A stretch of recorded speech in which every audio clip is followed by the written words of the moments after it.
and get started.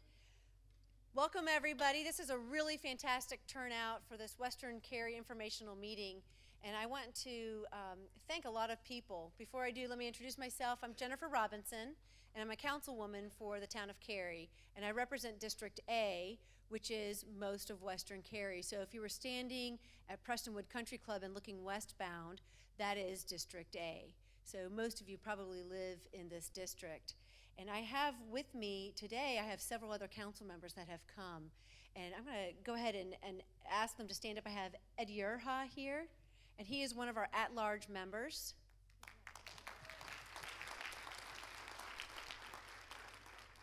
Hello everyone, happy to be here. I was looking at the Northwest Cary Community Connection website, and that's a mouthful. And the mission statement there seeks to do a couple things: to engage, collaborate, inform, and educate. So I'm hoping tonight touches on all of those things, but I also hope it's just a step in an ongoing process of engagement and collaboration and education and sharing of information. And I'm looking forward to be part of that, and I think the rest of us are also. Great, thank you, Ed. And Ed is also our mayor pro tem, which means he stands in for the mayor when the mayor cannot be present. And I don't believe Harold could make it here today. So thank you, Ed, for being here. We also have Lori Bush, who's one of our other at-large members.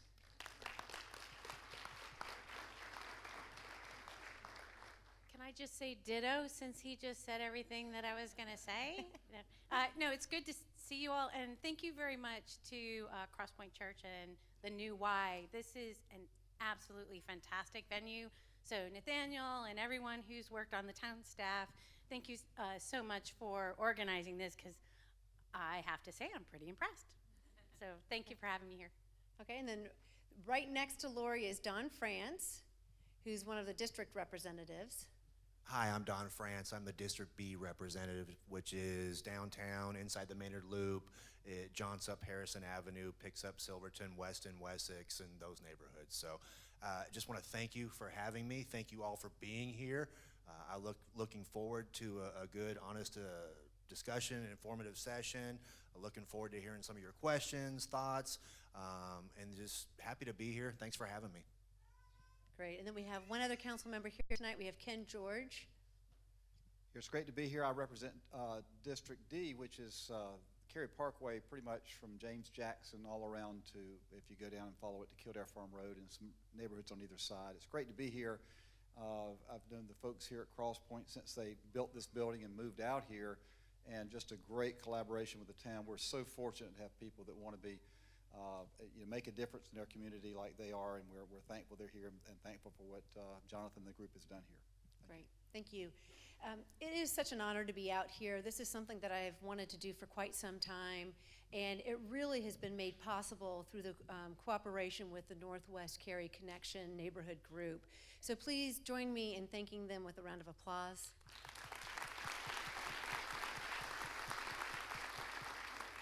And Nathan, where's, over there, come on up. Nathan is the founder of the Northwest Cary Connection, and I'd like Nathan to take a few minutes to make some remarks.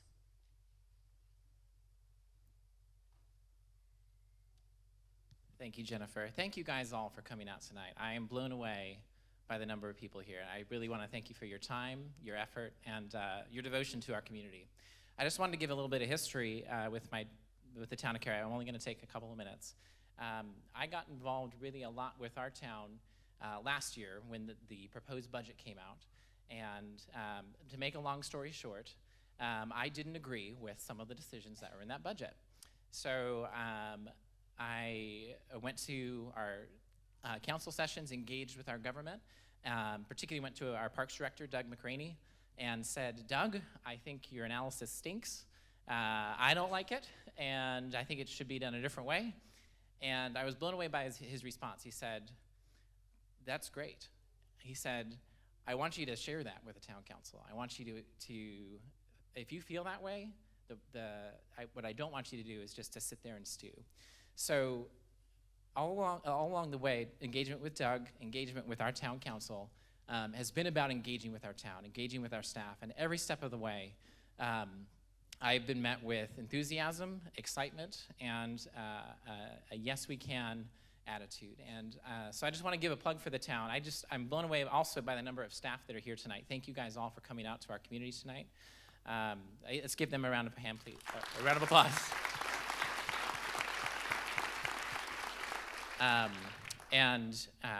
I'm just finishing up the Town of Cary School of Government this year. It's something I'd encourage you guys to all think about in the future. It's about a 9-week course. You actually learn about how the town works. You get to meet council members, town staff. You get to go out and meet our Cary police and firemen. You get to watch them do it. It's great. They light a couple buildings on fire, and then they put it out.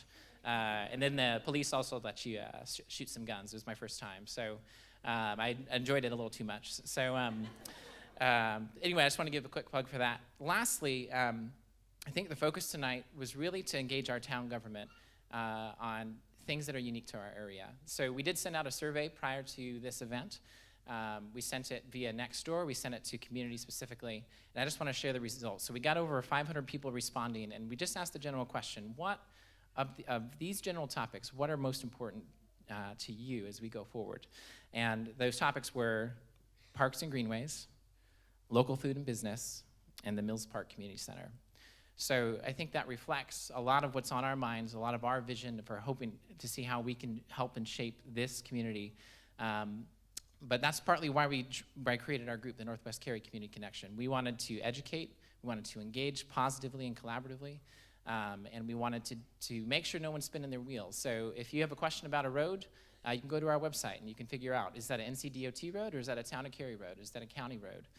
If there's a park, you can see what the progress has been, and we can link you back to the Town of Cary website, which is also has lots of great information. So we are a volunteer organization, and we run it ourselves. We are open, so if any of you are interested in helping collaborate with us to keep ourselves an informed community and then also rally around particular projects that we think are going to help our community grow, we'd love to hear from you. If you go to our website, there's a form you can fill out where it'll email me and we can get together. We meet monthly on the fourth Mondays of every month currently in the Cary Park Clubhouse. I always try to at least bring a 12-pack of Sam Adams to it, so or other beer. So I think that's about it. I do want to thank Crosspointe Church for also hosting us, and the Northwest Cary YMCA. We're very excited about this future facility here and the future partnership.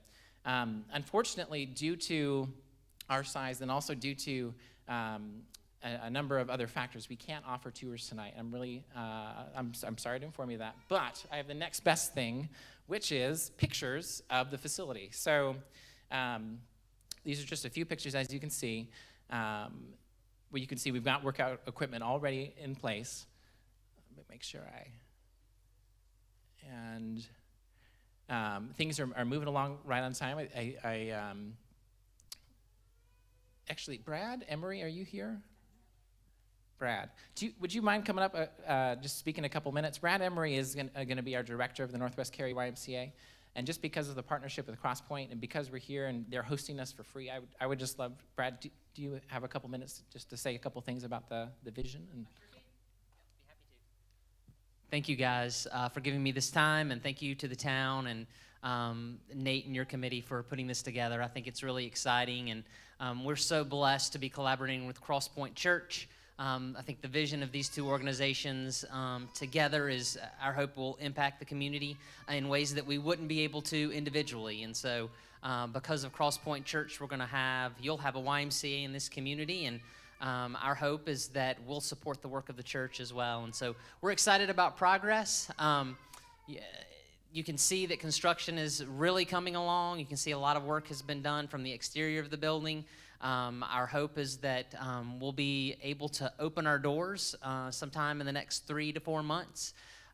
There's still some work that needs to be done, but I know that Crosspointe and their team is working diligently to ensure that it gets done in a timely manner. But this is going to be a really unique YMCA, unlike any that we have in our association, and really unlike any YMCA in the country.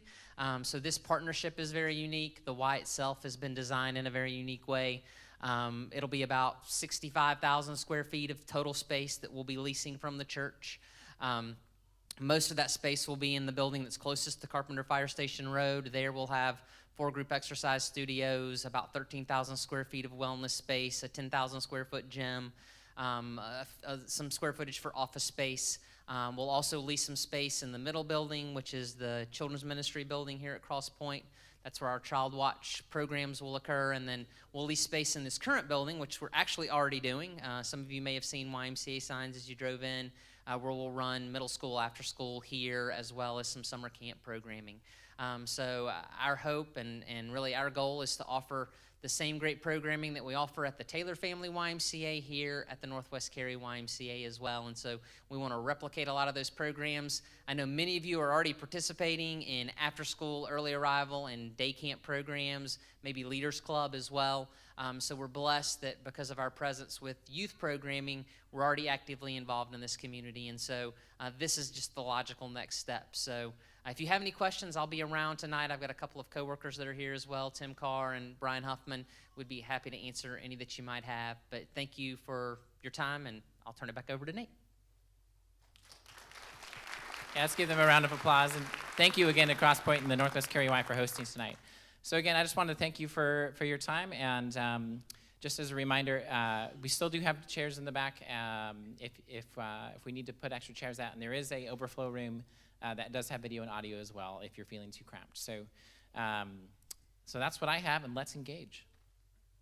Great, thank you, Nate. You guys, I've been in office for quite a while, and it's very easy to look at things around you and say, oh, this isn't the way I want it to be. It's another thing to step up like Nate has and really try to make a difference. And I think that we really should give him an applause, because it's been remarkable what he's been able to step up and do. So thank you, Nate. I also want to thank a couple other people. I want to thank Crosspointe Church. This is an amazing facility with amazing people who are serving our community in a really relevant and meaningful way. And I was saying that earlier to Tim Carr. I think very highly of Crosspointe Church, and I'm really thankful that they've given us so much back into our community. So thank you. I also want to thank Mia South, because I understand that she helped us coordinate getting this space today. So thank you so much, Mia. We have, yay, Mia, yay. And then we also have with us tonight several boards and commission members that are here. These are citizens that step up and volunteer their time on a monthly, sometimes weekly basis to be able to improve our community. And I just want to thank them. If you'd stand up, for those of you that are in the audience today, I'm sorry, I just, thank you so much, everybody.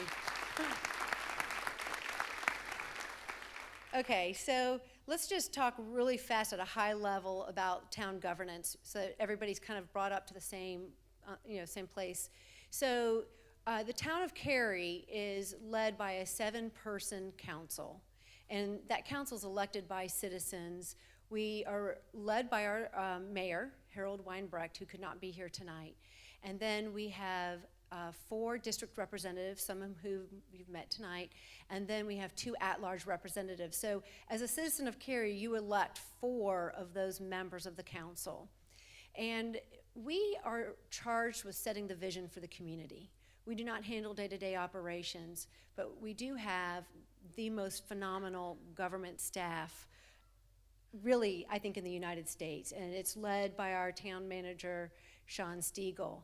And in the course of my day job, I have the opportunity to see governments all over the United States. And I just want you to know that we have exceptional people working for us every day. They care about our community, and they're a group of people that are very, very trustworthy. And just as Nate's story represented, when he went to Doug with a concern, Doug was open and listened. And that's how I found all of our staff to be. They're very receptive. So with that, I'd like to pass the mic over to Sean Stiegel and ask him to come up to speak.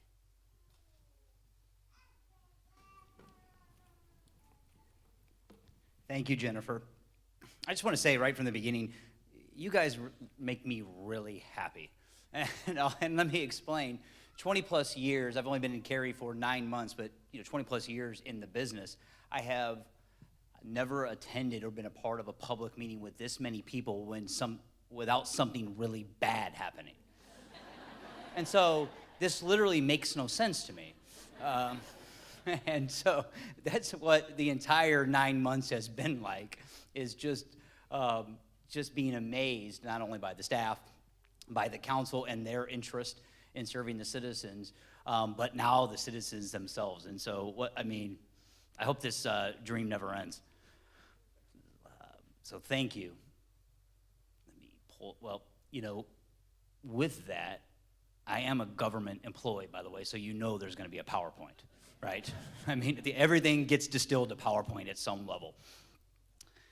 So want to talk about what our framework here is for this evening and kind of the approach we took in putting this meeting together. And everything that's been said before me about the collaboration, something like this doesn't happen without a lot of people from a lot of different places working on that. And so I say thank you to everyone. But right from the beginning, there is so much going on just in Western Cary, let alone Cary itself alone, that we could not capture it all here this evening. Okay? And so I think we've got 40 some plus slides, but it could have been double that. So this can't be seen as an event. This needs to be kind of a really big kickoff to a lot of ongoing dialogue. And there's no doubt between Jennifer, her colleagues on the council, Nate, we'll keep that communication going. So I just want to set that expectation from the beginning, because we know there are going to be some things that will be left unsaid tonight, but we're going to leave you with a way of making sure that you get that information. There is, when talking about the event, one big, what has been considered an event for a long time, the town's annual budget process. Nate spoke at the beginning about some disappointment of what was in the budget. Well, what we plan on doing this year and as we move forward is a budget should not be an event. A town has to adopt a budget by law annually, but it can amend it as the year goes along. It can continue to monitor its revenues and expenditures, engage the council in that community on a quarterly basis, just like you see in the private sector, and have that dialogue and continue to make decisions. And so one takeaway we want to get, kind of plant the seeds here tonight, but as we move forward with the council in May during the most intense part of the budget process, is that it should never be seen as an end and a beginning. It is something that we're constantly doing. So I think tonight will really represent that.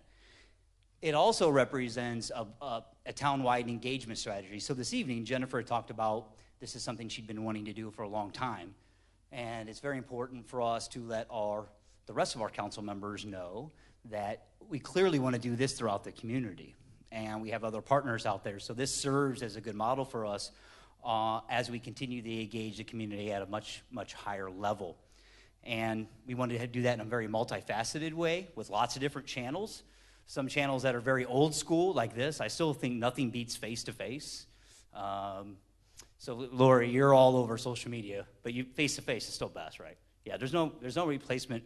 It's fun tweeting with Lori, but it's even more fun meeting with Lori.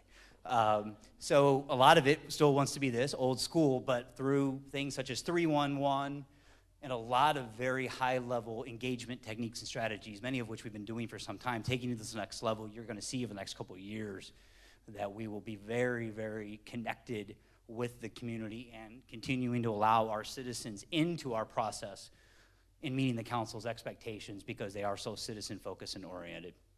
And so we're hoping to learn a lot from this evening. As far as how we're going to walk through tonight, raise your hand if you've heard the terms, or Imagine Cary. You heard Imagine Cary? Wow, that's great. So we're still in that process, even though Imagine Cary was a process to adopt the Cary Community Plan, which is not just a land plan, not just a facility plan, but really a recognition by the council in conjunction with our citizens that we need to continue to evolve to keep Cary great. And so it sets a course for that on how do we continue to move forward and meet an ever-changing society without losing those elements that has made Cary so successful and has led to evenings such as this evening. And so we're using that plan as our framework because it's intended to influence all the decisions that we make. And it's to keep us very much focused on long-term decision-making. What is best in the long term? And Cary would not be Cary if Cary hasn't been focused on the long term. You know, you usually think often, unfortunately, when you think of other levels of government, you don't necessarily think, well, what's best for the long term of the community? That, sadly, is often not at the front of mind for a lot of the elected officials that you see on the nightly news. But that is the case in Cary. The citizens, you demand it, and that's why we think in long term. And also, when we do projects in Cary, they're thoughtful.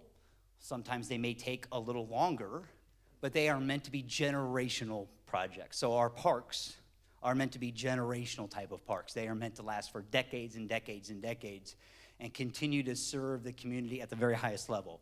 So there's a great deal of investment in them, time, financial resources, and a lot of different partners that have to come together. So I think a part of that, we want to make sure that we're continuing to educate on what it takes to build a park in Cary, which is very different than what it takes to build a park in the other communities that I used to work for. Speed usually doesn't result in quality. And everything that has been done in Cary and making Cary great has been about that. So I want to open up with that. So I'm going to turn it over to Russ, who, oh, I'm sorry. Let's see. And we even practiced like 6 times. Turn it back over to Jennifer. Thank you. All righty, great. For those who don't know, Sean is new to our organization, and we are really, really thankful to have him. So what we're going to do tonight is we're going to talk about the foundation, where we are today, and how we got here. And then we're going to talk about what's coming in our near future. And so for those of you who have not been here for a long time, I want to go ahead and kind of give you the brief history of Western Cary. If you wouldn't mind, raise your hand if you've been here for 20 years or more living here. Okay, so a handful of us. Okay, and then 10 years or more. Okay, so good, about a good number. And then we have 5 years or more. Okay. Okay, but yeah, I presumed everybody else was still on that list. Okay, alrighty, so I came down here, my first time coming to Cary was for Cary Band Day when I was in high school. And then I had the occasion to come back in 1994, and under the auspice of I wanted to get out of DC and I wanted to check out this Raleigh place, and my sister drove me over to Cary, and I drove down Cary Parkway, and I was like, oh, this is it. You know, and I just loved it, and I was like, I am going to Cary. So I beelined my way here, but one of the interesting things about my journey is that when I made the announcement at my company up in DC that I was coming to DC, I had several people come into my office and shut the door and go, how did you do it? How did you get to North Carolina? You know, and there was a lot of buzz about it. So when I came down and started experiencing this phenomenal quality of life, I recognized that there were going to be a lot of people following. In fact, 2 of our best couple friends came down right after us and live here in Cary.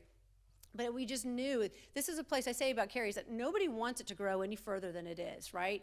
But everybody brings their mother, their sister, and their best friend from college. And I am totally guilty of that. So that's what we do. We were like, it's the best kept secret. We don't want anybody else to know, but you come on in. Come on. You know, so we all do that, and so we're tripling and quadrupling in size. So I lived on what we consider the frontier, and back then, that was Davis Drive.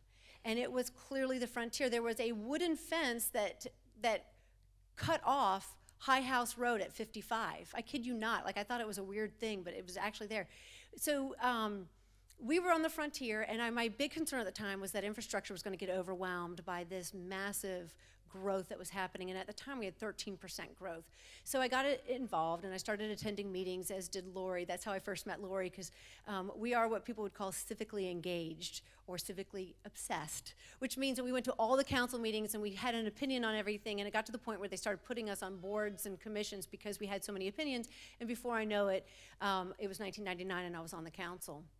And my real intent on being on the council was to make sure that infrastructure was not overwhelmed by growth, that the quality of the community that attracted me here was going to be preserved, and that we would always be a place that people wanted to call home. And that's what my objective has been as we're serving. This has been a big challenge because 20 years ago, or I started on the council in 1999, so that was nearly 18 years ago, there was nothing west of 55. This was all new. In fact, in 2002, we embarked on a Western Cary plan, and we called it, we thought at first we started it was gonna be the Western Cary plan, and then we suddenly realized that we needed to have a Northwest plan and a Southwest plan. The Northwest plan was going to be dense, and it was because it was right near our employment center, RTP. At the time, we could not fathom that Cary itself would be an employment center. But I don't know if you know this, but more people commute into Cary today than commute out of Cary. So we have even surprised ourselves with that success. But we put the density up in Northwest Cary, but I didn't want to overwhelm with infrastructure, and so to counterbalance that, we had a low-density Southwest plan. And that's why you see this kind of division in the densities. But the Northwest plan alone anticipated 21,000 to 45,000 people. Now that's larger than a lot of cities in North Carolina. I mean, that's just absolutely amazing. So we've set about trying to be very intentional about our infrastructure. One of the things that was very important to our council a long time ago was the fact that we wanted to preserve open space. And a lot of developers were rushing in to buy property. And we knew that if we didn't do something that we were going to be overwhelmed, we were going to lose the opportunity to get open space. So we first started a project where we funded $1 million a year out of our utility fund to protect water quality through the acquisition of open space. And that was very successful for a while, but then we started seeing that our opportunities to buy land was getting even more scarce. So we went ahead and we took $10 million in a bond referendum, and we dedicated it to buying open space. So the important thing for people to know who live in Western Cary is that a lot of those funds were spent in Western Cary, but we had a very deliberate decision to make. We could either race the developers and buy the land while it was still available, or we could go out and spend our parks money and buy this land and develop the park, and then go and buy this land and develop the park, and do that in such a manner that we've historically done in Cary. The problem was that we realized by the time we got to our second park, we wouldn't be able to afford the land anymore. And I think Doug will talk to you about the value of the land, but it's gone up exponentially. And it's just unbelievable. I wish I'd bought a double wide and a bunch of land when I moved here instead of a house in Preston. But, you know, I didn't make the right investment. But anyway, we were able to acquire quite a bit of land, and that's where we are. Our plans really were sidetracked by the recession. And that's important for people in Western Cary to know as well, because I think a lot of people felt like the town of Cary probably wasn't that impacted by the recession, but we really were. In fact, if you watched our budget meetings where we adopted the budget year after year after year, there were probably about 5, maybe even 6 years where we said this isn't the budget that I really want, but I know that it's keeping our tax rates low, so I will vote for it. And that's what every council member said down the line. But we just really didn't have a choice except for to really raise the taxes if we wanted to be able to do some of these things. So we made a conscious decision during the recession. This is what our decision was. You might be hurting at home. You might have a spouse who's lost a position, or you might not be yielding the same results on your investments. But it's going to be invisible to the citizens of Cary that Cary is also suffering financially. And so we made a conscious decision to invest in maintaining all of the assets that we had to the highest level, and to maintain things like the fire hydrants. I don't know if you know this, but the fire hydrants are painted on an annual basis, and they're always red and silver and shiny. And if you go to other communities, it's not that way. But we painted the fire hydrants, we maintained the medians, we kept everything as beautiful as we could, so that if you were suffering at home with the recession, you didn't feel it in your community. And that was a conscious decision. So here we are, we've come out of the recession, and a lot of people came out of the recession years ago, right? But municipalities lag behind because of the way that our revenues are dependent on property tax investment, right? Property investment that results in the tax. So we have just come out of the recession, and it's really a new day for us. It's an opportunity for us to say, wow, look around and go, wow, we have a lot of land. We're really, really lucky, and we have a lot of opportunities, and now it's time for us to be able to embark on some of these great projects. So I think we're in a really good position. I know that for people living in Western Cary, it might feel like you're the stepchild of Cary. I know that feeling because that's exactly how I felt for years, for the years before I joined the council in '99. But Cary really cares about you, and our staff really cares about you. We've made, since Sean came on, he's a great leader, let me just tell you. And he listened to Nate, he listened to me, and as we articulated this feeling like there wasn't a lot of visibility for Western Cary, and Sean did great things, such as asking his staff members to regularly drive through Western Cary so that it wasn't a place that they visited on occasion, it's a place that they visit on a daily basis. And it's those little tiny steps that are making a difference, I think, in the way that we can serve Western Cary. So with that, I'd like to introduce our staff. We have a handful of staff members here today. Why don't y'all stand up so we can just get it out of the way? Just stand up and we'll all applaud you. Yay, okay. Stand up. Okay.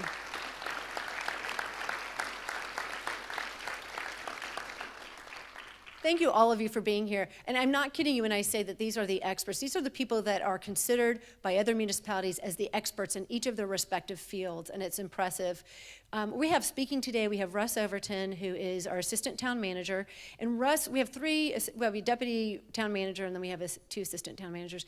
Russ is in charge of development, those site plan reviews that go on, anything having to do with infrastructure, and so he's a very important person to know. And then we also have Jerry Jensen speaking, who's in charge of our transportation and infrastructure. And then we have Doug McRaney, who's our parks director. All three of these folks are amazing to work with, and I'm really glad to be able to have the opportunity to have them here today and to be able to introduce them. So with that being said, Russ, you want to take the mic?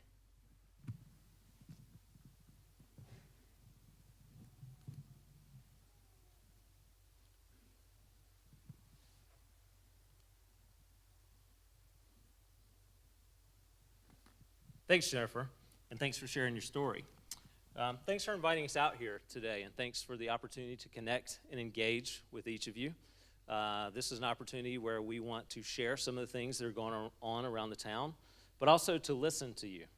I hope you had the opportunity to, if you came early, to walk around the room and visit some of these stations and visit with our staff and learn about some of the things that are going on through them.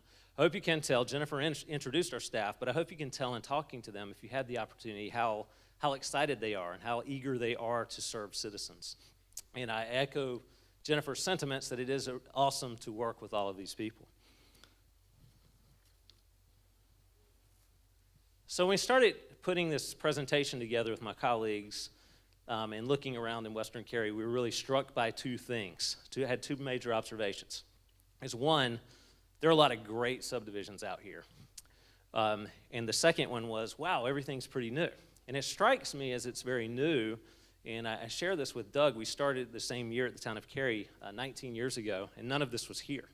And we spent the bulk of our career working on, in various capacity, planning, designing roads, working on subdivisions, working with inspectors that were inspecting these subdivisions, working on the facilities, working on the parks.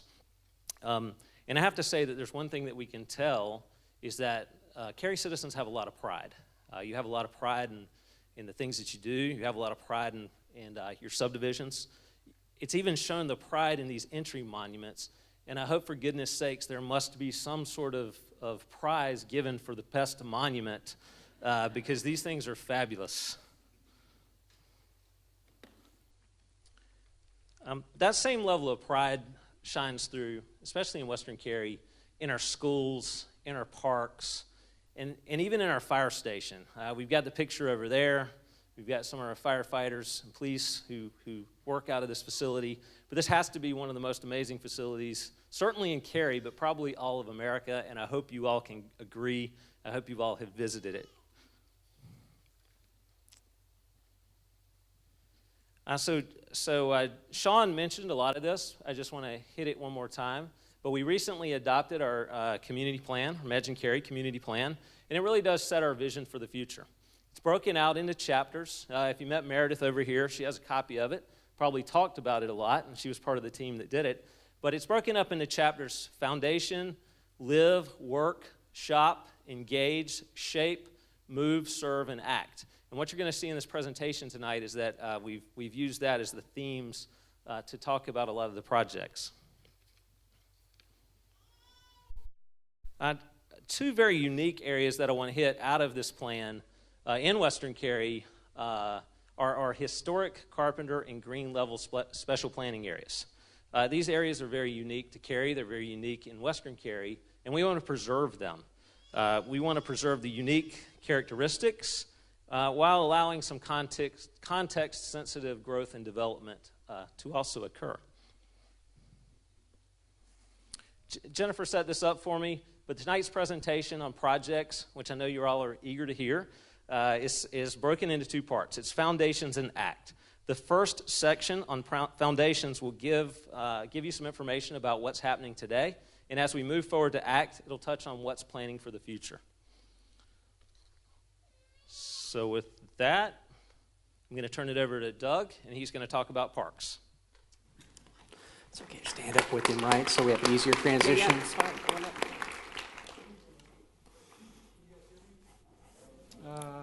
Yep. Can you hear me now? All right. First time I've used one of these type of microphones.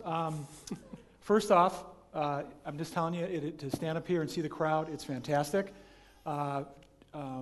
We get jazzed when if we're going to come out and talk to citizens and to see this level of interest. Russ mentioned that I've been here 19 years. I came from the largest and oldest park district in Ohio. And fantastic park agency. It was one that had continuous 65 miles of open space, and then throughout it, it was linked with a series of parks. In fact, the nickname was Emerald Necklace, similar to Boston. When I came to Cary, I sat down with our park director, and we kind of brainstormed, and I said, this is what I want to bring to Cary. We had completed a master plan in 1998, and it was good, but I thought it could be a little more comprehensive. And so the first thing, I think within 2 weeks of me being here in Cary, when I got in the car, and by the way, when I was hired, my job obviously was provide planning overall for the town to develop the park system, but specifically I was supposed to develop the greenway system and also to acquire land. And so again, within 2 weeks of me being here, when I got in the car to go look at property, it wasn't down south, it wasn't in the central portion, it was west of NC 55. And it's been that way for 20 years. The map you see here, or actually, let me start here. This document is the cover of our 2012 master plan. And I point that out because I would tell you, it's funny, we're going through an exercise now with Sean. There's something in the town, you may have heard it, but particularly when you're in town hall and staff, where it's called the Cary Way. And it's just inbred, it points to excellence, high quality. But for me, it's all those things, but it's also vision and planning. And the town puts a high priority on planning, not only on planning and approving documents, but then following those. And I want to point that out because when I came in '98, again, the plan had just been approved. We had another one in 2003, and then this one in 2012, and we follow it very much. The map you see to your right then represents 2,700 acres. So over the past 20 years, the town has been acquiring land, and now we are up to that. The one other thing I want to emphasize, and again, similar to my personal story of coming down here, instead of just purchasing parks and being islands in themselves, we wanted to create a system. And so we were looking at stream areas, buffers, greenway corridors, not necessarily the greenway itself, which of course is a big deal, and we've built quite a number of miles, but establishing corridors. What we wanted to do was to create, again, a system of parks and greenways that would be continuous, that would not have any gaps. It doesn't mean we don't have gaps, but our whole process is trying to pull that together. Now, the good news is, of the approximately 2,700 acres of open space that we have in the town for the whole entire system, 1,200 acres are located west of Davis Drive, which represents basically 45% of our total. And then of the total, we have 34 park sites in the town. 16 of those, again, located west of Davis Drive, or 47%. Jennifer talked about the vision, and I'll tell you, council needs to get credit for this. Because we were out there looking for it, but they could easily have said no, or we don't have the money. but they were always supportive of this vision. And so what you see here then is this entire green infrastructure that's all set up for the future. And why is that important? Because the total cost of what we spent, approximately $31 million for those park sites, the value of those is now $117 million and climbing. So you're looking at an $80 million savings that, because of the vision of council, they save those dollars for the town. And think about that, because in most communities, I think probably many of you have come from other places, it's very difficult to buy 1 or 2 parcels at a time, let alone 10 or 15. And so they buy 1 or 2, then they develop it, they'll buy 1 or 2 more, the land has gone up quite a bit, and it's very expensive to kind of keep up. And so the good news is we have this structure in place for the future. So let's talk about greenways. After we got the structure, or as we were developing the structure, we also were developing greenways. We are now, when I came, there were 10 and a half miles. We are now up to 79 miles. 47 of those miles, or 45.6 of those miles, are located west of Davis Drive, which represents 58%. Now, some of you who walk the greenways may say, you know, there's gaps here, there's gaps there. The way we were able to build so many miles is we developed a process. It's, I think, pretty much the only one in North Carolina where we basically allowed the developers, we gave them financial credits, because generally they always had what's called a financial payment in lieu to go towards park development. Well, we said, you know what, it'll take years to get the greenways developed, so what we did is create a process, gave them financial credits for them to build the greenways. And what that did is that jump-started. The good news, well, so that's how we have the mileage. Of course, the flip side of that is, you know, you'll have a trail within a subdivision, then a gap, then something else starts the next one. But I still think that mileage there is better than not having anything at all in your subdivision. So hopefully when you see those miles, you appreciate what's going on here in West Cary. The other thing that kind of makes our system, our greenway system, so substantial is we have put a lot of money into grade crossings. And if any of you walk greenways, you can appreciate, particularly if you're with your kids, is to have a grade separated or separated greenway from the roads. This is, if you walk White Oak Creek Greenway, under 540. So we made a deal with Turnpike Authority. They built that. It's a concrete boardwalk. It'll last a very long time, but we have 12 of these. For 540 alone, with our deal with the Turnpike, they end up building 5 different types of crossings just along the Turnpike itself. And I want to particularly point out that of our council, they're all very supportive. The council member, Lori Bush, has been particularly supportive of our pedestrian and biking efforts. So Lori, thank you.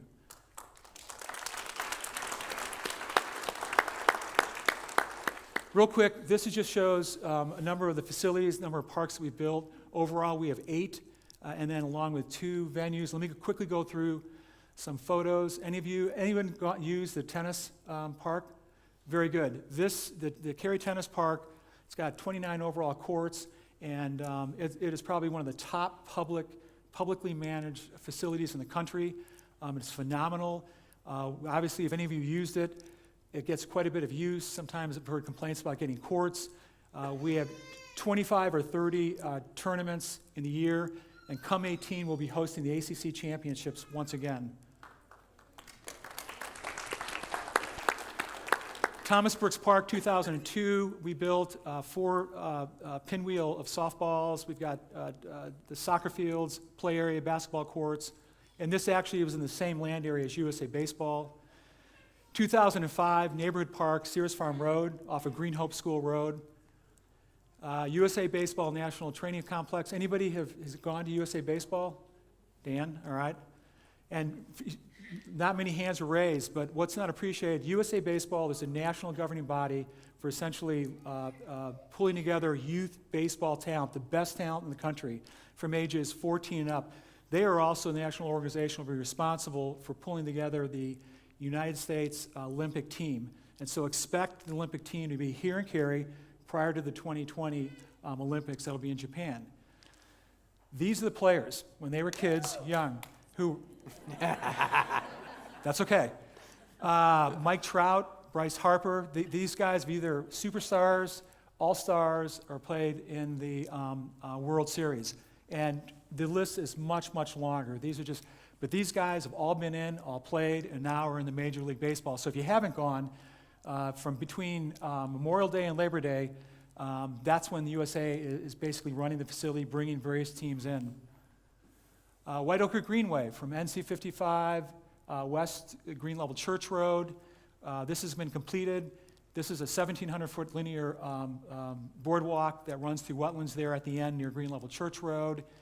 And we also constructed the American Tobacco Trail. This was a deal with NCDOT.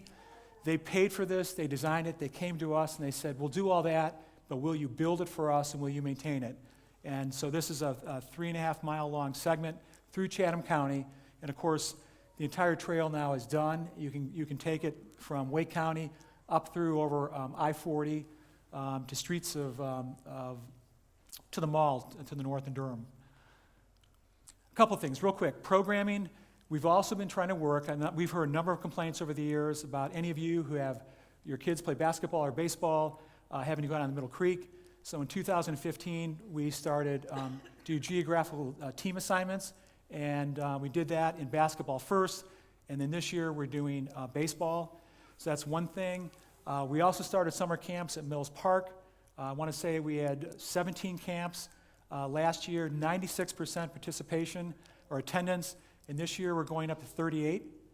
And so we're doubling that, and so we're trying a little harder. Also, a couple years back, for any of you who go to Spring Days, or Lazy Days, we started the shuttle at Green Hope High. So we're doing our best try to respond to some of your requests. And come May 20th, we'll be having Fest in the West. This will be at USA Baseball.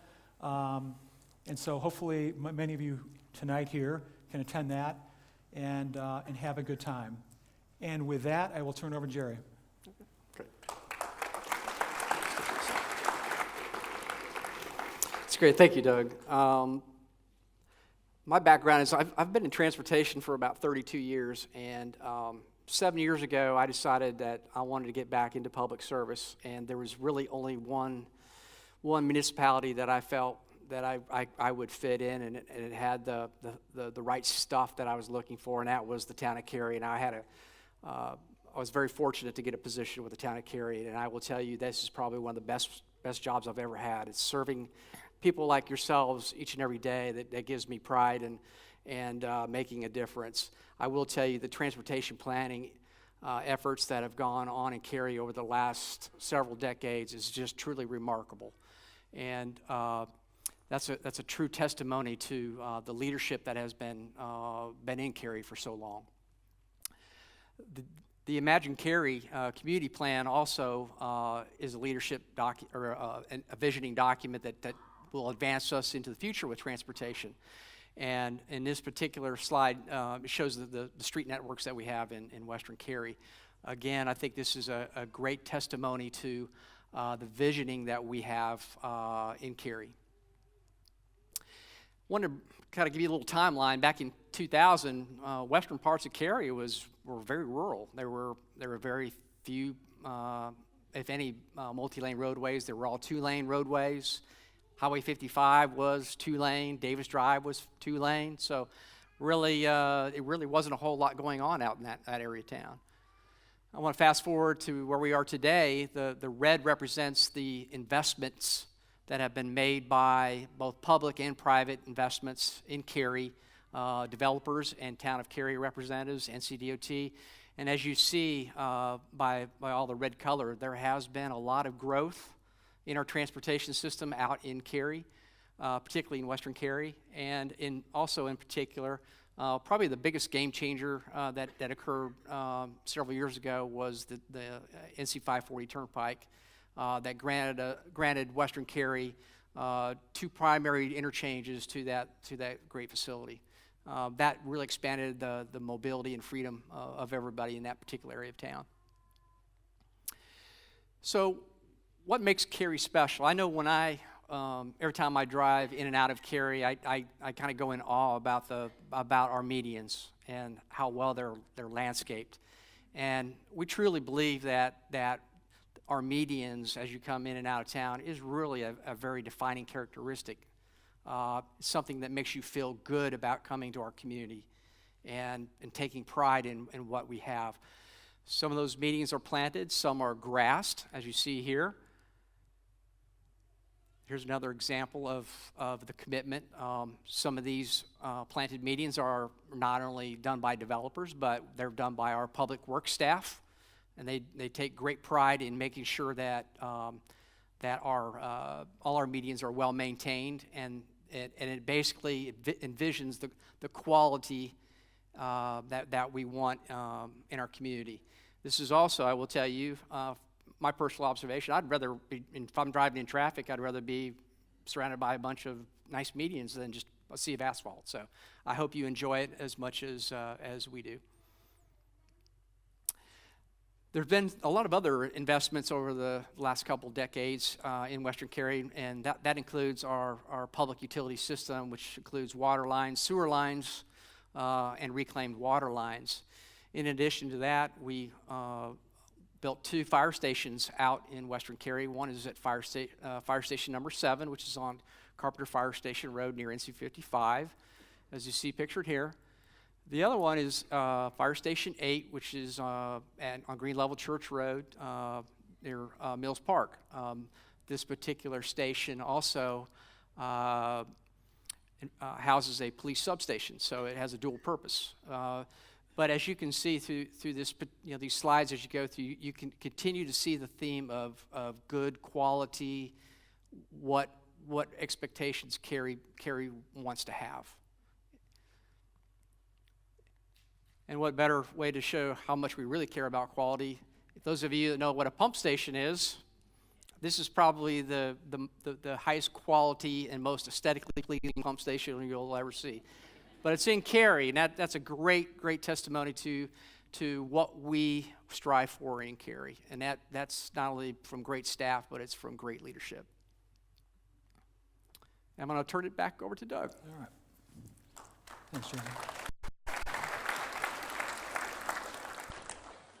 All right, so we, the past few minutes, Jerry and I have been, and Russ mentioned this, talking about foundations, trying to give you an overview of the investment that we've made to date, kind of the infrastructure that we've put in place. But I think what most of you are here for is what we want to talk about now. Nate had sent us a series of questions and status of a number of projects that I think many of you are interested in. So let's go through those very quickly. And some of these are projects that, again, most recently got done. Others are in progress, and there's a couple in the future that I think you're very interested in. First, Carpenter Park. Anybody been to Carpenter Park? Yeah, great. So Carpenter Park, 16-acre park. It's on the south side of Morrisville Carpenter and Lou Stevens. Took a number of years for us to design. It includes a 1.5-acre lake, nice new modern play area, kind of our first public community garden, which we're really excited about. And then we have a basketball court and a pickleball court. Anybody play pickleball? Okay, good. Does anyone not know what pickleball is? All right, I got a couple raised hands. Pickleball is an incredibly growing sport. It started out with something for seniors. Basically, it's a slower version of tennis. They play with a paddle, and is it a plastic ball or rubber? But it's a slower sport. Net's a little lower, court's a little smaller, and if you who are out of shape, you might want to consider this because that's the attractive thing for a lot of seniors. But what's interesting is becoming so popular, it's getting younger and younger talent going in. Anyways, those courts are at Carpenter, and that's finished.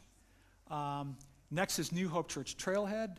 Anyone use this to access? Very good. So again, 12-acre park dedicated solely for getting access to the American Tobacco Trail. I think it's a 100-car parking lot. That's a restroom. That's my favorite restroom in the whole system. I just like it. I never thought I'd say that, but that I'd have a favorite, but I do. And then we also have public art. I want to be open for all of you, you know.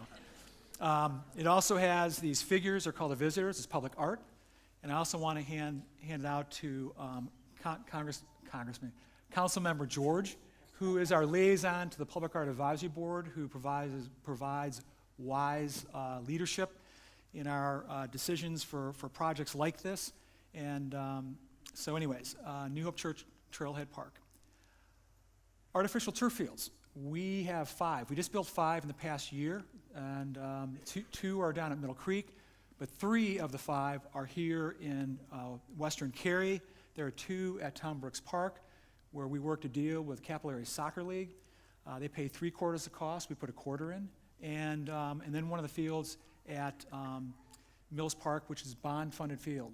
And so we're really excited about that. We can basically double the amount of play, and regardless of the weather, whether it rains or not. So we're really excited about that, and we'd like to get a few more fields here in the near future. All right, this is a concept plan, as we call it, of a future park. I think most of you know it as Morris Branch, and it is located at Green Level Church Road and McCrimmon Parkway. And the good news that in last year, it was funded, the master plan was funded for development, and so we hope to get underway during the summer. We'll get a consultant on and get that process moving. And I'll just say this about timing and process, so we're all on kind of the same page. Sean mentioned this. When we do park or we do projects, they're generally high quality, and they just are time consuming. And the steps as part of this process is the master plan, and that generally takes around a year. If we can do it quicker, we will, but we have enough public input process and going back to council, it takes about 12 months. Then it takes another 12 months to get a design. And then it takes 18 months to 2 years to build. And so, when you're here to kind of learn about the projects, but all about the process, and I just want to kind of give you guys a reality check for that. Any project that's approved, that's kind of generally the time frame that we're dealing with. Okay, Mills Park Phase 2. So Mills Park, we've got the middle school and the elementary school. And a number of years ago when the schools opened, we had worked to deal with Wake County Public Schools. That included 3 multi-purpose fields, basketball courts, softball. That was Phase 1. Well, Phase 2 was going to bring in more of the park elements, and this will include, of course, parking, restroom, picnic shelter, play area. We also included a ball field, and the way this is designed, it'll be a baseball field, but also the outfield will be large enough to fit a multi-purpose field, a soccer field. We also want artificial turf. When all is said and done, this was bond funding. It only covered the play area, parking, restroom, but not the ball field. And so that's something we hope to come back as quickly as we can and build that. We will grade it out. It'll be seeded as a nice big grassy field, but it won't be specifically a ball field. This photo here is of the play area, and tonight I've been calling out folks, but I need to call out not just Council Member Robinson, but her children, because she stopped me after a meeting, and when she heard the park was in development, and said, Doug, I don't want to be critical, but she said, my children kind of aged out of the parks. They tend to be bored when they go to your basic park. Any of you who might have a 9-year-old, 10-year-old, 11-year-old, you're shaking your heads, you know exactly what I mean. So we actually pulled together a group of teens, sat them down, kind of picked their brains, and we completely revamped the play area, so it's got more mounding, more climbing ability. There's some artificial turf. And so when it gets built, and it should go out to bid this summer, we're hoping that it'll be done by 2019. Any of you have again, those age groups I mentioned, I want you to use it, and then you can let me know whether we nailed it or not. Okay, another project I think you're interested in is Panther Creek Greenway. This is another bond-funded project. It'll go from Cameron Pond subdivision all the way to Green Level Church Road, where the current pedestrian underpass is. It'll also include about a 3/10 of a mile segment that'll link to the second phase of the park, and of course the schools. So this is designed and tracking the same time as Mills Park Phase 2. And we're still waiting for DOT, Department, because it's got a grant, we're waiting for their approval on some things. But we hope that this will go out to bid in 2019, this summer 2017, and be complete in 2019. So the Phase 2 Mills Park project, along with this, should be completed in 2019. Another project, White Oak Creek. Anyone who's walked White Oak Creek, wonderful greenway, but you also know that it's not completed. That's what we call the MacArthur segment. Tough project. We've got to go to the railroad, which we're working on to get approval. But then this last segment, we just opened the bids today. They came in kind of low, which is very good news.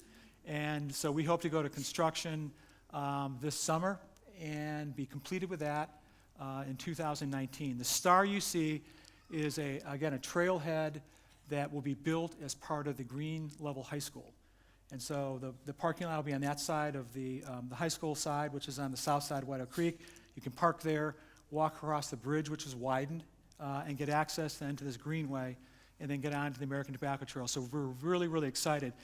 When these two projects are done, we'll have completed the Black Creek, White Oak Creek segments, which are 14, 15 miles in length.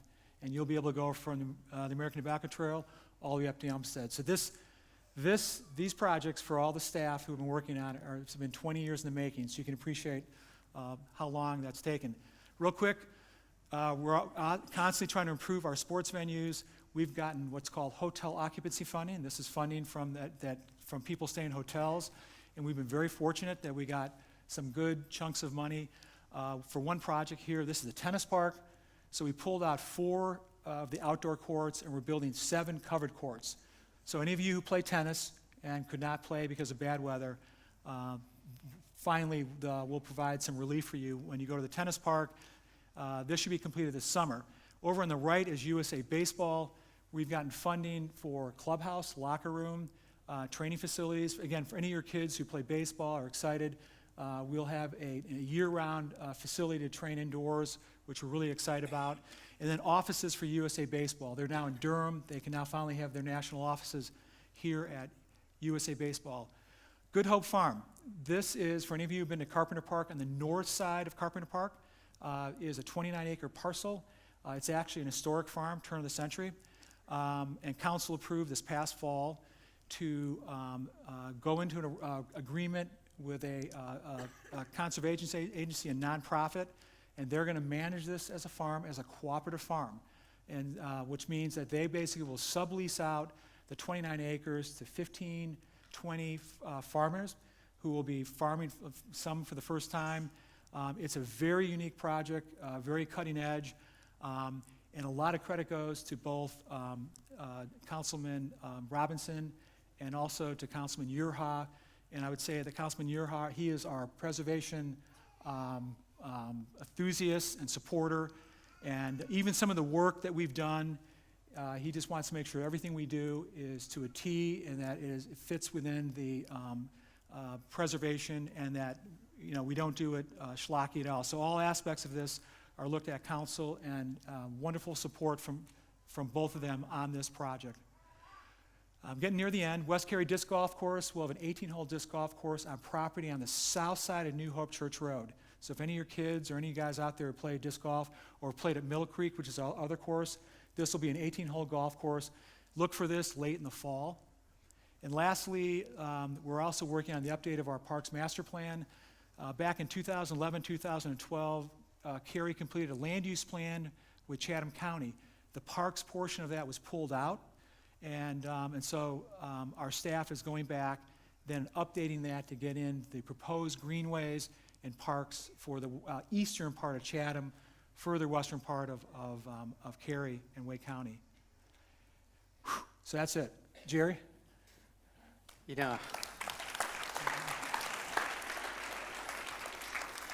I hate following Doug. I really do, because he makes stuff fun, and I get to talk about streets and all that. So anyway, this is about the 6th time I practiced it, and I always said that, he's the one that's going to cry, but now I'm going to be crying because this is going to be something that's a little bit drier, but we'll try to make it fun. So I'm going to give you a sampling of some of the more prominent projects that we are about to undertake in Western Cary, and it's to me, it's very exciting because this is going to really change some of the mobility options that you currently don't have in Western Cary today. So the first one I want to talk about is the Carpenter Fire Station Road Realignment Project with a bridge at the CSX Railroad. This project is going to begin after the 1st of this year, so it's been a long time coming. Some of the complexities of this project include working with the CSX Railroad getting them to allow you to do anything in their railroad corridor, if any of you ever had any exposure to it, it's a bit of an undertaking, to say the least. They've been here a lot longer than Cary probably, and they control a lot of things. So a lot of the things that when we have to bisect a railroad does take time and takes patience and probably, in our case, a lot of money. So we're going to plan on taking Carpenter Fire Station Road under the railroad tracks. There'll be a bridge for the railroad itself, and then it'll intersect Highway 55. Part of this project, or the agreement with the railroad, there's always an agreement with the railroad when you do things with them, right? So we want to build the project, and they want to close 2 railroad crossings that are currently out there. So the 2 that are going to be closed is the existing Carpenter Fire Station Road railroad crossing and the one at Morrisville Carpenter. And as I said, this project is planned to be started construction after the first of the year. Also part of that agreement, though, was by closing 2 railroad crossings, at-grade crossings, street crossings, we were able to get a new one. And this one is located at Parkside Town Commons. O'Kelly Chapel Road was extended by the developer of Parkside Town Commons. And when fully completed, that extension of roadway will connect up with Little Drive that gets you out to RTP and Davis Drive area. The hitch with the railroad is that they would not open up the railroad crossing itself until we bid our project for the Carpenter Fire Station realignment project. So once we bid that project, they are free to open up that connection. So we'll have to, as soon as we bid our project, they're going to open that up, and it's going to be a wonderful extension for particularly commuting and shopping in that area. Another really prominent project, back in 2011, the town extended Morrisville Parkway from Davis Drive over to Highway 55. There were some missing gaps that went through the Preston area. And also this project was impacted by the CSX Railroad.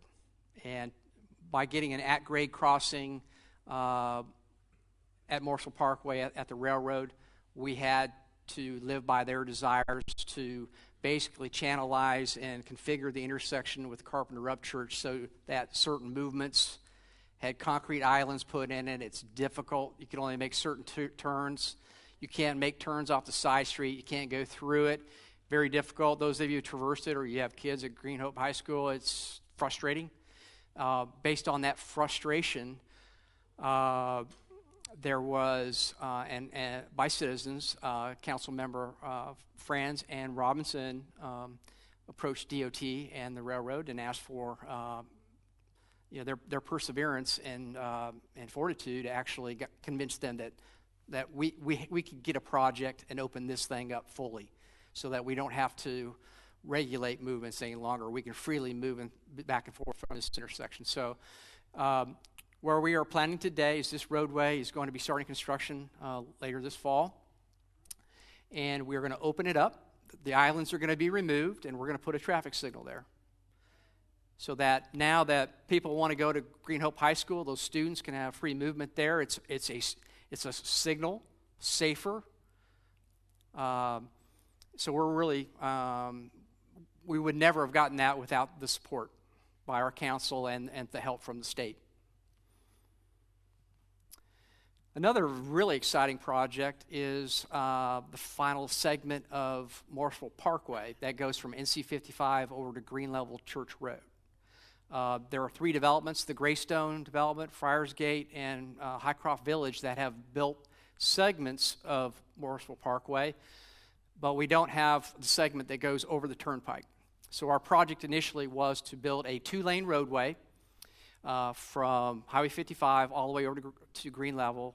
We got the state, when they built the toll road, to build a 2-lane bridge, knowing that we were going to build our project so we could connect to it. We wouldn't have to build our own bridge. The 2 lanes were, there's been some questions about why didn't we just build 4 lanes? Well, it has to do with some things called environmental regulations. in order for us to impact a stream or a buffer, we have to show that the road width is going to be necessary now when you open the roadway up. It was found that we wouldn't have enough traffic on that roadway to warrant or justify a 4-lane roadway until much later in the future. So by environmental permit basically restricted us to 2 lanes now, but we will at some point in time expand that road to a 4-lane, fully median with sidewalks and everything on that. The 2 lanes today will have a median on it. There'll be 2 lanes or a lane on each side of it, so that's going to be good. So this project was almost fully designed and ready to go to construction. And next thing we know, the North Carolina Turnpike Authority says, we would like to have an interchange at Marshall Parkway. And so they granted the town of Cary to partner on a project. They were willing to give $12.5 million for this interchange. So this project now has become a bigger project. And this project is ready to go to construction after the first of this year. And they'll be starting, this will be a brand new interchange with the North Carolina Turnpike. We'll have full east-west connectivity in that area, and this certainly will open up those of you that have had frustrations driving on Carpenter Fire Station Road or Green Hope School Road. Some of that traffic burden is going to get shifted onto Morrisville Parkway, so hopefully this will relieve a lot of congestion on those parallel roadways that goes east-west. So this is a game changer in that we'll have 3 interchanges in western Cary to the North Carolina Turnpike, and it's very exciting. The next project that's currently under construction, I don't know if you've seen some of the signs up, but this is when the North Carolina Turnpike Authority put an interchange at Green Level West Road. They did a great job building the interchange, but they didn't do a great job of building any infrastructure, widening Green Level West Road to get to the actual interchange. So this project is to build a 4-lane median divide roadway with sidewalks and wide outside lanes for bicyclists, so that we can get from NC 55 to the Turnpike and have enough capacity to do that. This project, again, is already under construction, so that's good news. The next project is what we deemed as a feasibility study, and this is Green Level Church Road. It's north of Green Level West Road, and it basically, the road traverses through the historic Green Level area. That's part of a special planning area that Russ had talked about earlier. This is what we deemed as a special area, and so just building a 4-lane median divided roadway through that area probably needs a little bit more thought than just stick it in there and just let's see how it works. So we're doing a feasibility study to help drive a context-sensitive solution to how we build a roadway through there and still preserve some of the characteristics and historic characteristics of that area. So this will be again, help give that road some definition, so that if and when we ever build that roadway or developers come out and build that way, they'll have a roadmap, so to speak, to build that road. And then I'll turn that over to Sean. Notice how we practice that.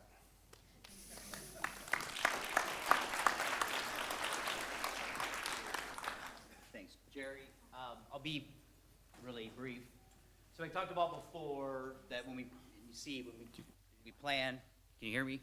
Everyone hear me all right? When we plan these facilities, these parks, they're thoughtful, that are strategic, and should mention that our Parks and Recreation Department, really the entire town of Cary, was recently awarded the gold medal. It's some more information back there, which essentially means that Cary has the best park system for a community of our size in the entire country. And so not only from how they're conceived, planned, designed, but also maintained by our public works. What's also important, and we don't, as you can see, there's a lot to talk about, and so we'll have to keep this going, and this isn't touching on everything.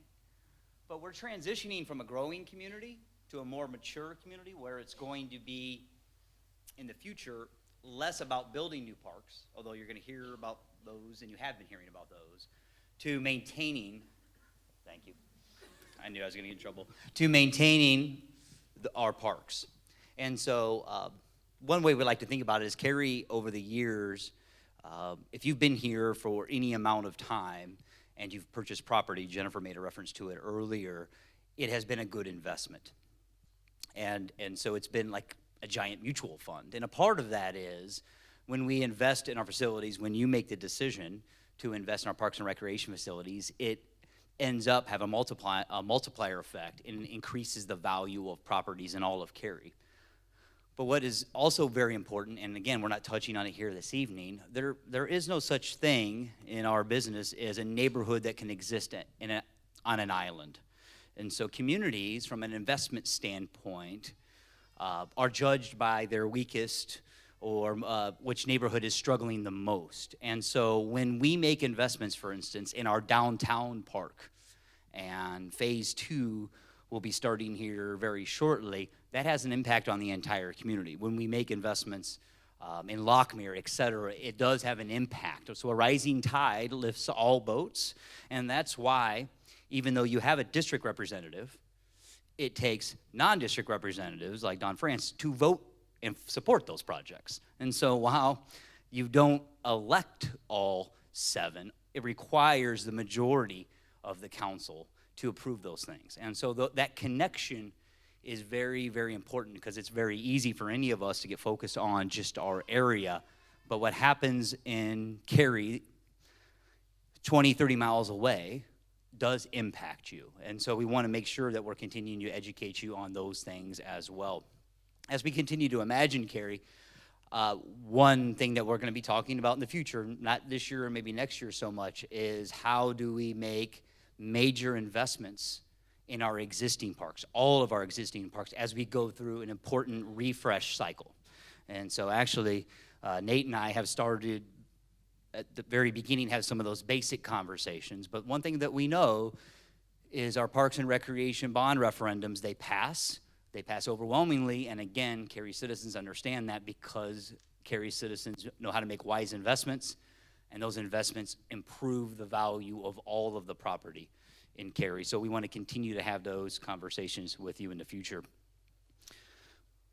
So right now, we're on the verge, as I said earlier, of releasing the proposed recommended budget for 2018, 2019, and then a 5-year capital plan. And again, as I said earlier, we want to make that less of an event, kind of a one-time door opening, but more of an ongoing dialogue. So what you're going to hear from Doug now, all of these, we know that they are going to be funded in the 5-year plan. We'll know in very shortly exactly what year that will be, okay? And so that's going to have to be one of our follow-up items. We know it's happening. There's real money that's being dedicated towards these projects. It's just a matter of pinpointing the year. And one of the reasons why we walked you through the history, the best way for you to know what our plans are in the future is obviously, one, to tell you and commit to those projects, but also on the longer term is to see what we have done in the past. And so going back to 2000 and before, when we make plans, we fulfill those plans. And so the timing, you don't have to have then as much certainty in the timing, but there's definitely a certainty that it will happen. And so we want to try to provide as many answers as we can with that. So with that big giant caveat, Doug, talk about the projects. Oh, you got the, yeah, you got, yeah. Why didn't I get the cool mic? Okay, so real quick, so some of you looking at this may know, the location of this, and this is the park that's on the is located along the eastern side of Cary Pond subdivision, and so the good news is that this will be under discussion as part of the FY18 capital process here that will start shortly, and what the consideration would be for a master plan, and so. This is up to council to review and approve. But if it is approved, the news we want to tell you is that the master plan process will track the same as the Morris Branch Park I told you earlier. Okay, and so it's a wait and see what happens. But again, if approved, then those two parks would be master plan at the same time. I think the other one, the other project that a lot of you are interested in is the Mills Park Community Center. I showed earlier slide about Mills Park Phase 2. when we master plan the phase 2 of the park, we also looked at, we want to make sure that community center would fit along with all the parking that would be needed for that. The good news, it does. Funding has been approved for the initial planning of the community center.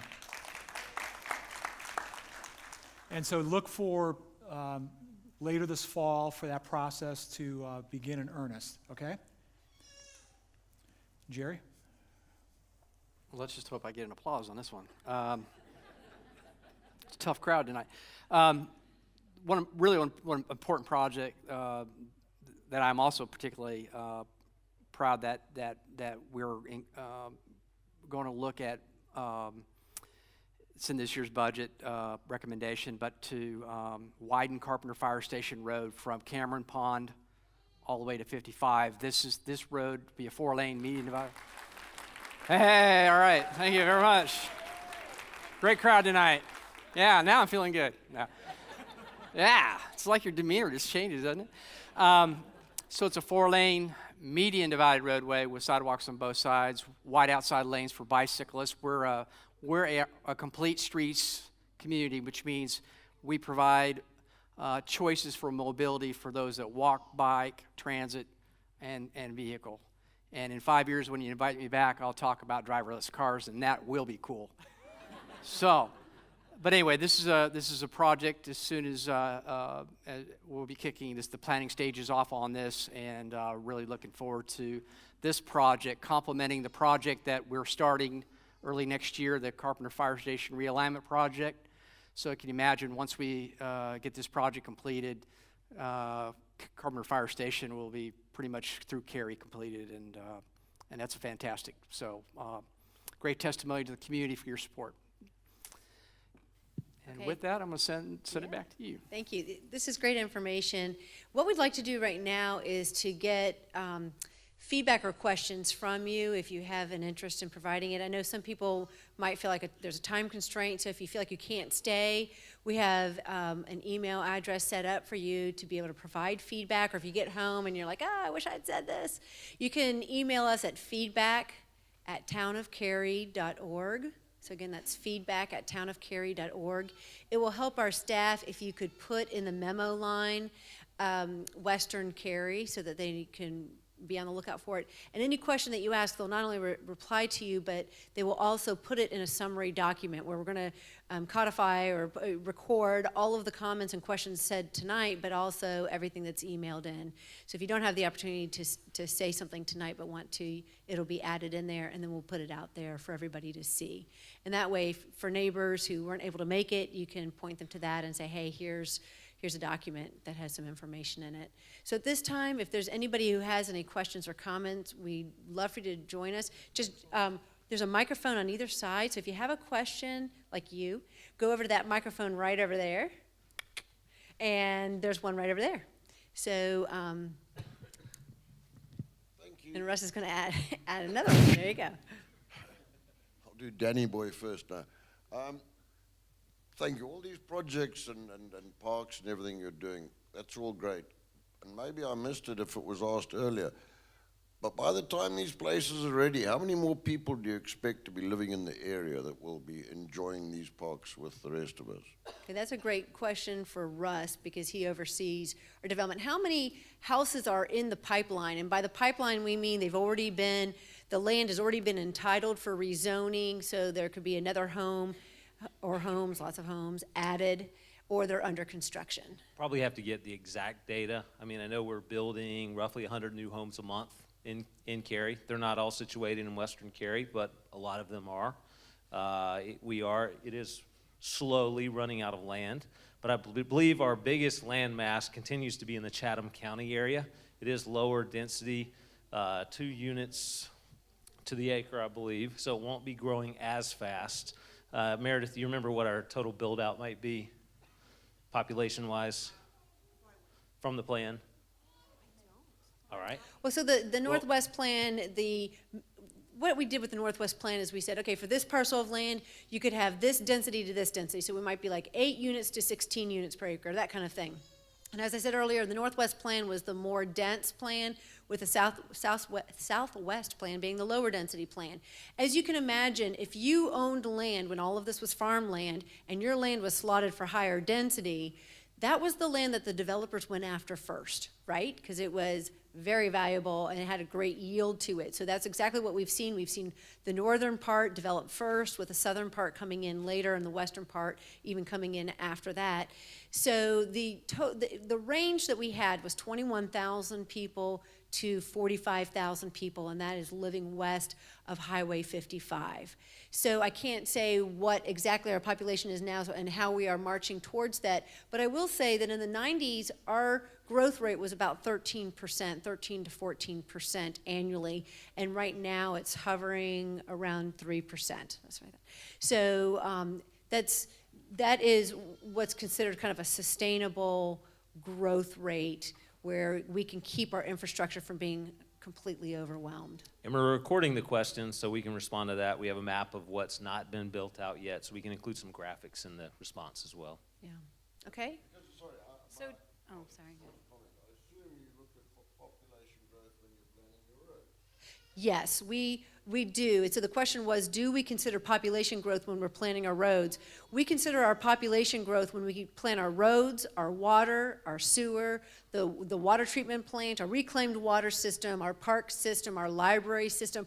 All these things we take into consideration the population, and that's why when we did the plan for Chatham County, it was a very delicate but an important plan. It took us 4 years to go through. We worked on it with the Chatham County Commissioners, and the reason why it was so important is because we were making major decisions about our investments in our water system based on what densities we are going to have out in Chatham County. So that is considered, and the council members contemplate these things every time we go through these rezonings and these plans. And Jerry had a map of our thoroughfare plan, and our lanes were based on the land use and the density, so of total built out.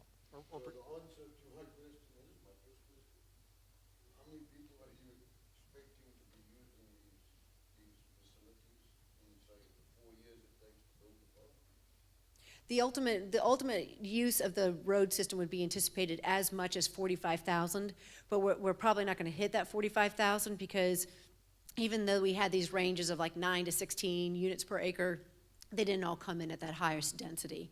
They did come in high, but they didn't come in the highest, so it won't be the 45,000, but the ultimate build out can... and we'll get that information for you. And we can tell you the actual numbers of what's in the pipeline. Over here.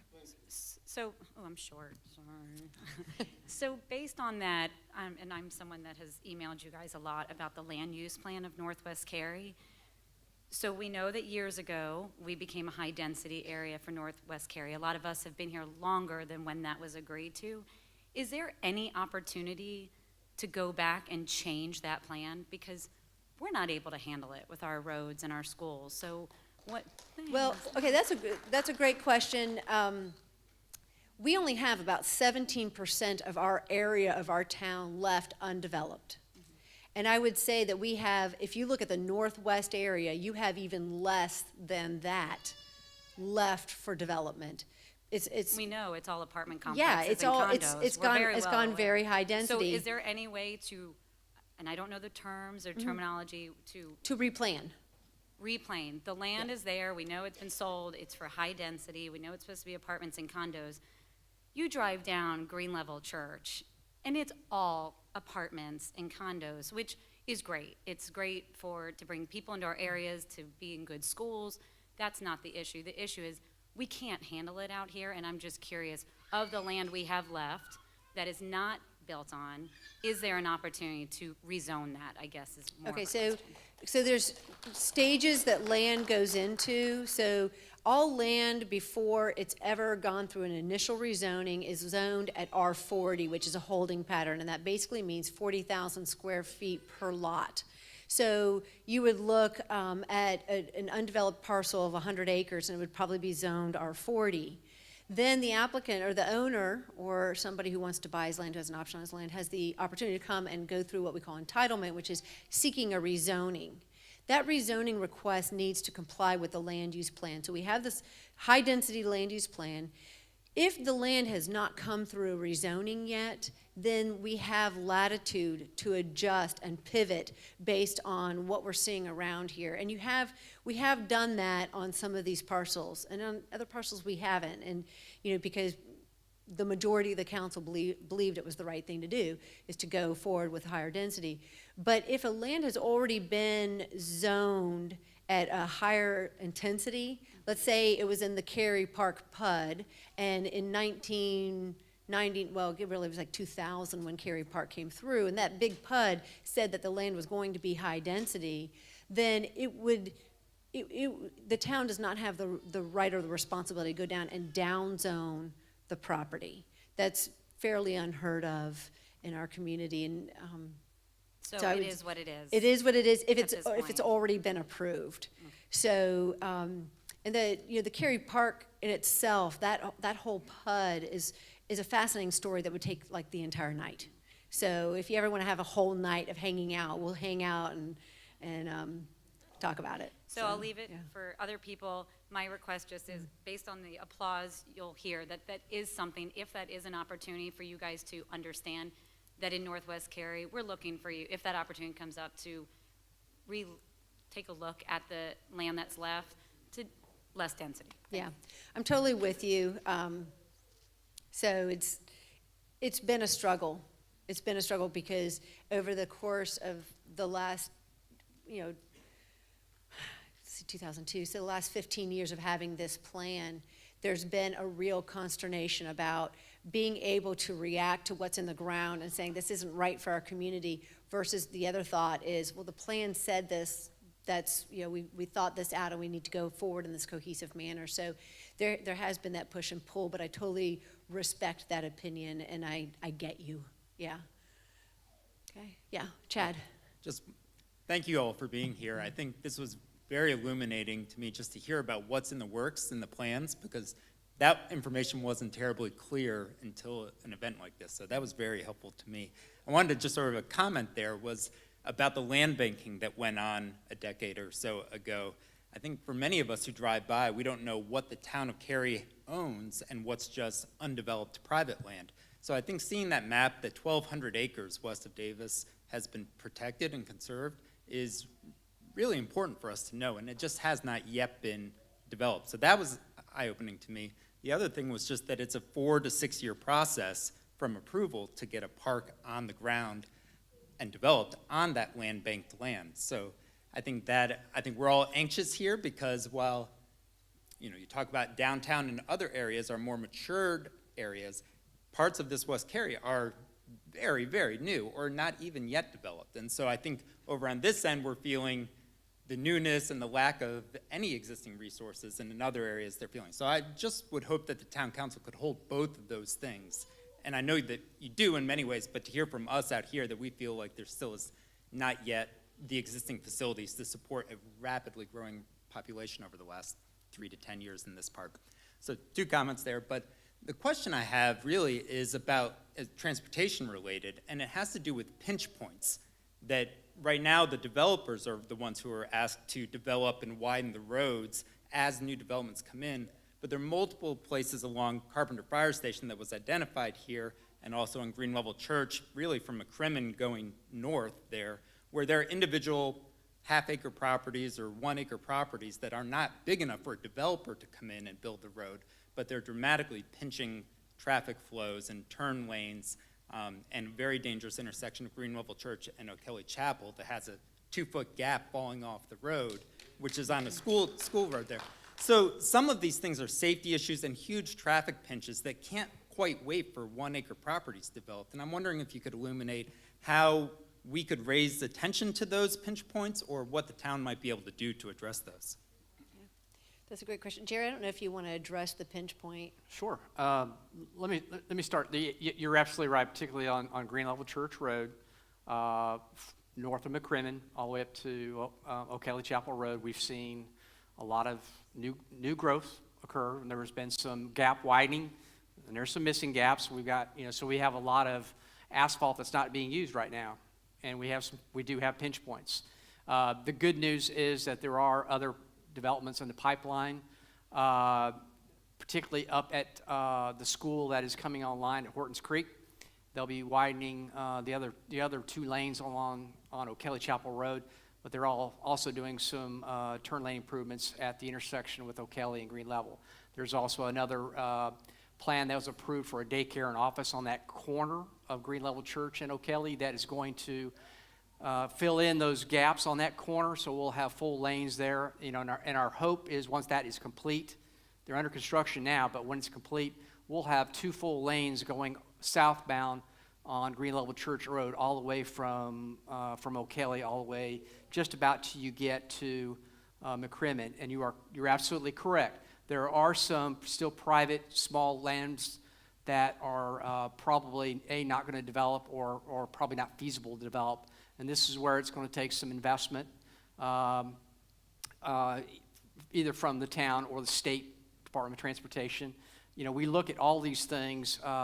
If there are gaps in there, that we be creative in a little bit of investment. Can we get a lot of return by filling in those gaps? So those are things that we are looking at as we prepare the budget every year. Are there meaningful ways to get a lot of things done with a little bit of money? But you're absolutely right, and I appreciate your recognition of that. Sure, if you'll, yeah. If you could tell me exactly where it's at or email me, I will take care of it. I'll give you a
improve our road network the way we have. And the way impact fees work is that we have determined an amount that is fair and acceptable to the development community, a contribution that they make for our water, our sewer, our roads, and they also do a park fee. That is how we keep it from being in our property taxes, paying for these road improvements and these expansion of our water system. So this is a really big deal for Cary. And if ever you were going to step out and take time to write an email to an elected official, I'd encourage you to write to your House of Representatives. And of course, we have like the greatest representative in the House, Gail Adcock, but write to them. Yeah, seriously, she does deserve applause. She's not here, but she's awesome. But write to people, write to your senator, and let them know that this is really important to Cary, because if our impact fees were taken away, it would mean that we would lose $11.5 million in the coming year. That would be about 5 cents on our tax rate. This is a big deal. And all I can say is I hate the pinch points, but I'm so thankful to have the pinch points, because that means we've had contributions from developers all along, and we've had some good impact fee collections as well. So anyway, that's just a side note. Comment over here? Or question? Yeah, so we just moved here from California, and we chose Amberley because of the fact that the school system right there is excellent. We know that there's, caps on the schools out there in Western Cary. So when our children eventually go to high school, they're going to go to one of those two there. Is there a plan to negotiate with the Wake County and with the, Department of Education for some of the land that we have towards maybe increasing the amount of the schools that are available there for the constantly growing population? Okay, that's a great question, and that has been the history of Cary. When I came here in the 90s, we could not get an elementary school built west, or really any school, built west of Weatherstone. I don't know if any of you remember those days, but the reason why is because there was a lot of, a strong desire to be able to bus children from lower income areas into schools, and they could not do it because it was beyond Weatherstone, because it was going to exceed the 45-minute bus ride. And so Cary Park really was one of the elements that kind of broke through that. What the town ended up doing, first we went into a land deal that enabled us to do Green Hope Elementary. And that was like, all those, that land where your kids play soccer, that's town-owned land. That was an enticement to get this Green Hope Elementary. Then we went into an agreement, which is sometimes like the worst and the best thing, but we went into an agreement with the developer of Cary Park, and we said, look, we are going to waive a lot of things that you would have to do if you will build an elementary school for Cary Park. And the deal went through. The school was more expensive than we thought it was going to be. We provided the land. That's the Mills Park tract. But some of the things that you might not see around Cary Park that should be done, like widening on Yates Store, that's because we got the elementary school. That was like one of those like funky deals that maybe we shouldn't have done, but we did. But that really was the thing that helped us get past that problem that we were having. The other thing that we had Roger Perry, who was the developer, do was to put in some affordable housing, because that's what Wake County needed us to do to be able to justify having schools outside of that busing zone that they were trying to reach. So, fast forward, we've made all kinds of deals. Carpenter Elementary is a result of a deal that the town council helped facilitate. Alston Ridge Elementary and Middle School. We went through a big period, and the council members are nodding their head, where we said no to a lot of development until we could have some assurance that that middle school was going to be under construction, and so they've expedited that. The Green Level High School is a result of a partnership between the town and the high school. This is one of these things, to get schools built, we really do have to step up to the plate. We have to entice them. We have to keep impressing upon them how important it is. I think we have a great representative now, Lindsay, on the school board. I think she's very responsive. We need to keep kind of conveying that message. The biggest challenge, from what I understand when I have conversations with the school board, is that land is so difficult to acquire. And I even heard the manager of Wake County talking about how, jokingly, but I think he was maybe serious, they're even thinking about looking at land in Chatham County and, having to put a school out there because they just can't get the school in Wake County. It's that hard. So we'll kind of keep chugging along on this, but we know it is a major, major problem in our area. Okay. Yeah.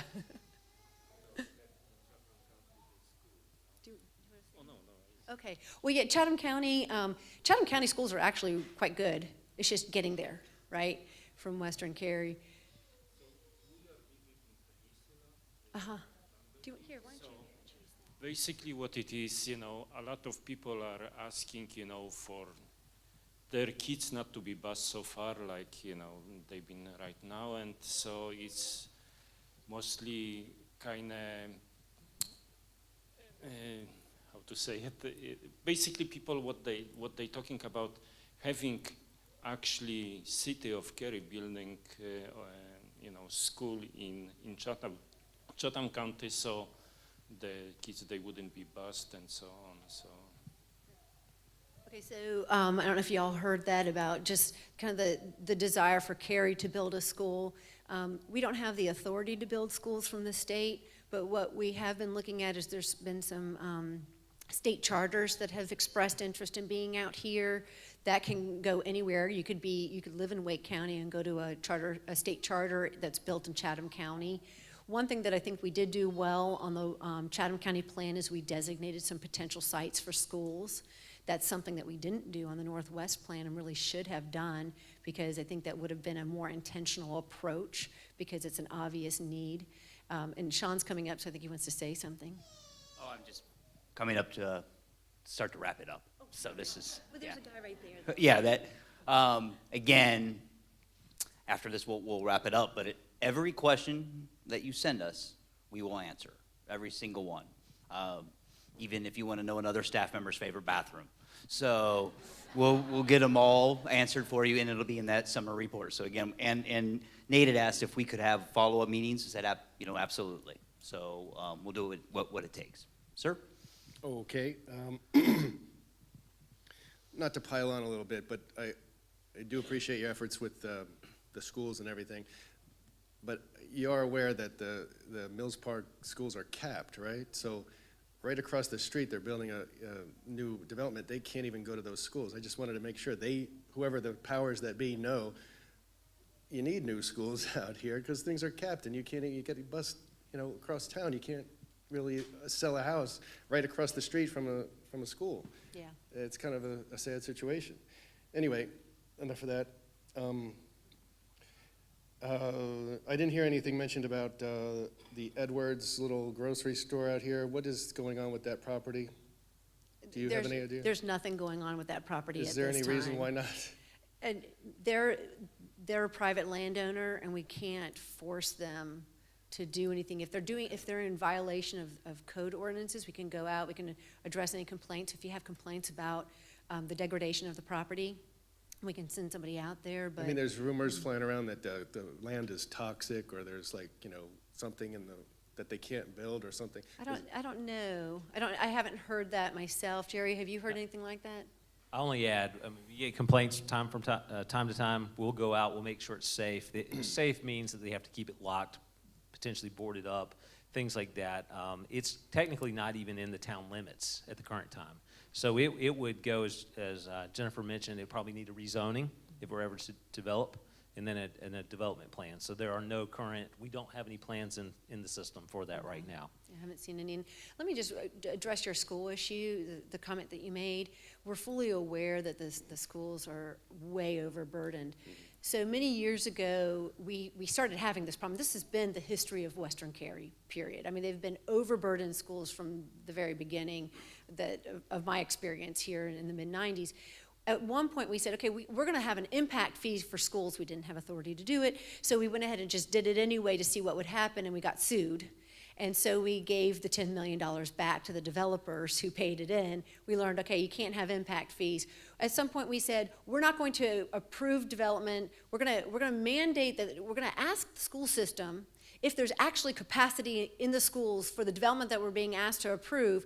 And when they say no, then we're going to say no. And then we found out that the school has the responsibility to say they have a seat for every child, and so they're always going to say yes. And so every time we have that, as part of our rezoning, it says, is there room for these kids? And they go, yes, there is. And it's going to be this many students. So that failed too. So we've tried to eat away at this in many different ways, but one of the problems with our state is that cities have authority to rezone and approve development while the county is in charge of the schools. So there's this disconnect that makes it very tricky. But we do keep trying to eat away at it in different ways. Just one more thing on a really local here level. Around the lake in Cary Park, there is a greenway, but I think it's in very bad condition. I mean, you can't walk without hitting puddles and mud and all kinds of stuff, or even jog. It's kind of annoying. I don't know if anybody knows about that, but I just think that it needs to be, some drainage issues could be improved. I believe, Paul, there was a project. Are you talking about Cary Park Lake? Yes. If you're talking about Cary Park Lake, last year we went in there and did renovations and upgraded some of the drainage and did some improvements along there. Around Cary Park Lake, there's a conservation easement on there. So we just have the easement part for the trail itself, but then we're not allowed to touch the rest of the areas, the natural buffers and all that. But we did go in there and try to do some improvements in the last year. If you walked it lately, I mean, you're saying that in the past month or two? Occasionally now, it's sort of still a little All right. wet, muddy. You know, All right. And we know that a lot of our original trails that were built, they didn't come in with swales on the uphill side. That's now a new standard that we're doing with a lot of our trails. So if we go in there and do major rebuilding, we'll do that. But when we come in at like the 10-year mark, we're doing minor upgrades and drainage improvements. Right. Okay. Thank you. All right. Thank you, everybody, for coming. I really appreciate everybody's time and for your interest. Thank you especially to Crosspointe Church for hosting us here. It was amazing, and thanks for Nate. Thank you so much. I also just wanted to thank you guys for coming out. On the tables are brochures, and then all around we have the room until 9, but then we have to promptly leave to be respectful of Crosspointe. These are opportunities for you to volunteer with the town and also stay up to date. If you have any interest in continuing to help build community in our area, please let me know. You can hop on to northwestcary.org. And again, thanks for your attendance. We'd love to continue to make our area a great place.